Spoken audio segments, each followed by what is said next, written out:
my channel. Thank you for tuning in yet again another week with Gardening with Key.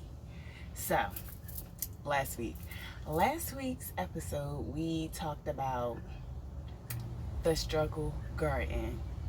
Now, the struggle garden has been flourishing, and I just want to thank everyone who messaged me, who left a comment, who showed so much love and support. It really means a lot to me. Thank you so much. So, since last week's episode, there was some changes that was made. So I'm going to just run you guys through the changes that was made before Naija arrives. I put this straw down yesterday, and as already you can see, the squirrels were digging in it, digging up my stuff. And I moved this over here. I did not show, let me back up. I did not show this in last week's episode, this here.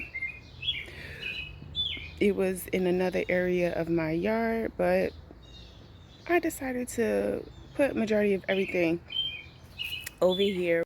I moved these two herb gardens right here. I just really like the fact that it's just right there. I don't know. It looks cute to me. So I moved that there. There go Mr. Owl being a watch. Okay, look at the eggplant. It is massive.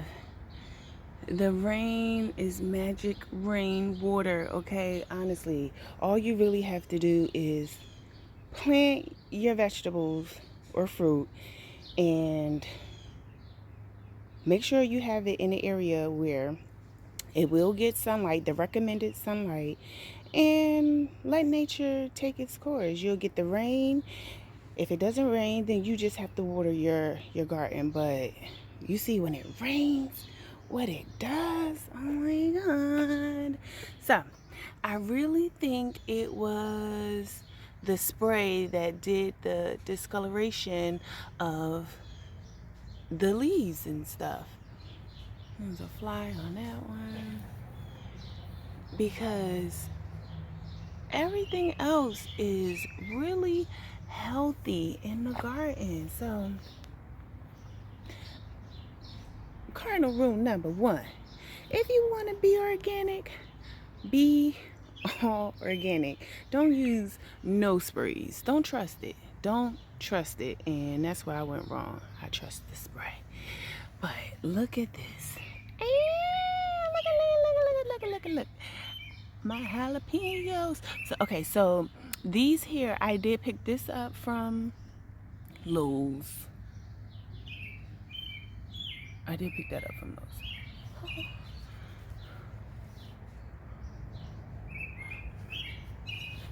You think just the top outer leaves is damaged, but everything else is good. That's good. Cabbage is doing really well. You can see it's starting to come together from its head. Now, one thing I'm not too happy about is this. Look at that. I'm up here talking about how I'm going to eat my strawberry. It's not touching the soil, which it's not. You can see it's not touching the soil. But it's going to have the nerve to go and turn moldy and rot on a sister. It's just going to rot on me like that. And look at the one that I have propagating. So once this here starts to produce the root, I'm just going to snip this off from the mother. And then this here will be its very own strawberry plant. So this is one way you can do it. And then this is the other way. Let me go around.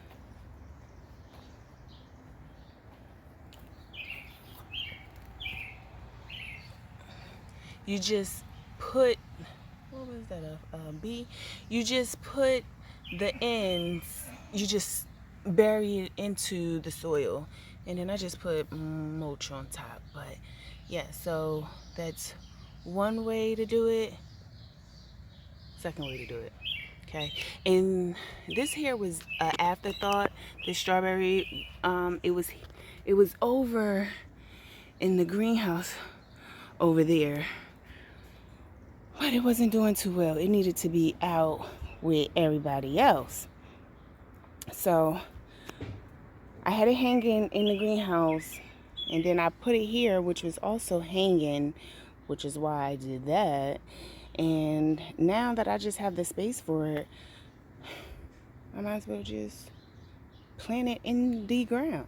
So that's what I'm going to do. Once the propagation is over, I will cut the babies from the mother and just plant the mother. And the babies will just be planted where they are, except for the two that I have in the bag. Okay. Now, I think that is it.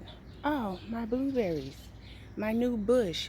My husband was like, we are never going to have no blueberries from that twig you call a blueberry bush. So, thank you. He went and picked up this blueberry bush that is already pumping with blueberries. They're not ready yet, but in time they will. At least we'll have some this summer and not 5 years from now. Okay. So now let's go back and talk about the chemical that I sprayed on the plant. So this kale, I know that was a chemical burn because look at all the other leaves of the kale. Oh my God, I can't wait. It's gonna be so good. It's gonna be so good. Okay. All the other leaves are just so healthy, but just the ones that spray landed on, not doing too good at all. See? So today I'm just going to come through and trim off all the not so good leaves. Okay. We have this berry tree in our yard, and I just don't do the berries from the tree, because when they get old it really starts to smell like compost. Once they start falling, they all on the ground, smell like compost back here. But oh my God, look at this sunflower plant. It's so, how can you look at that and not be happy? It just makes your day. It's just like a happy flower. So cute. Okay. Look, he was struggling, right? I ain't even get to stake him up from last week. I've been busy. But look, remember he was over here struggling. I was like, he needs some support. But good old sun, good old water sprung him right back up. What is that? I don't know. You know what that is? Focus. Yeah. I don't know. But when you prune your pepper plants, as you can see, I snipped the top off, and now it's going to turn like bushy, like, as you can see, it started to push off. Instead of one stem in the middle, it has two on the side. You can see from where I did the cut, is one on each side growing. And that's what you want. That's what you want. You want nice, bushy, full plants. Okay? Now, this here basket, I don't know what I'm going to do with it. I was thinking about maybe put my strawberries in it. Not sure, but it'll come to me. Everything comes to me while being in the garden. Stay tuned. Naija will be here shortly to talk about gardening.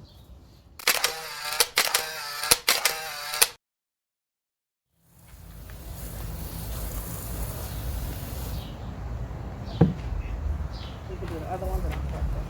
Okay.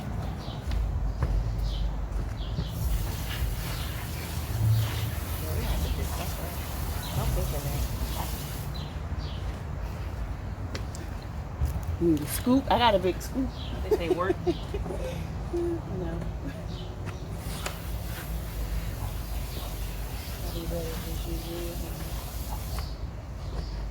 You got more dirt? Yes.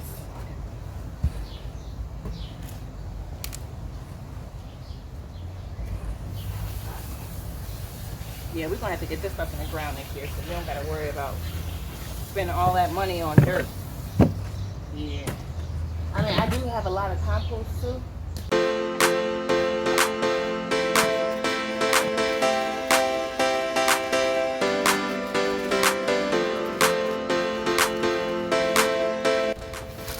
With the manure, once I put everything in the ground, I just take the manure and throw it on top of the plant. Oh, okay. Yep. So that way, all the nutrients is going right down, and it's evenly coated.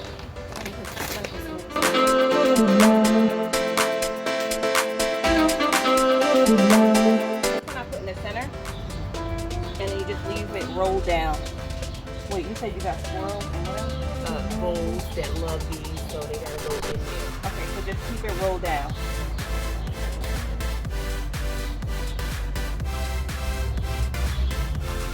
Your eggshells, do you use a blender and crush them up? No, I just normally use the whole, but smooth it up and then just powder. And then just sprinkle it at the bed of the meal. Oh. It's not like calcium. I mean, you can use it all over. But if it's like a powder, once you put it down, you can just wet it and you'll be all right.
But when it rains, you gotta put some water. I just go to the dollar store. It would be sprinkled all around the perimeter. Wherever they were before, that's where you want to sprinkle the cayenne pepper, and then you'll go in here. One inhale of that, they be done. Okay, so that concludes this week's episode of Gardening with Key. You have saw my success this week in the garden. It was just a chemical burn. I learned my lesson. I will not spray in the garden again. I'm just going to water, fertilize, sunlight. That's it. So if you haven't already subscribed to the channel, really you tried it, hit subscribe now. I dare you. I dare you to hit it. I double dog dare you. Hit that button.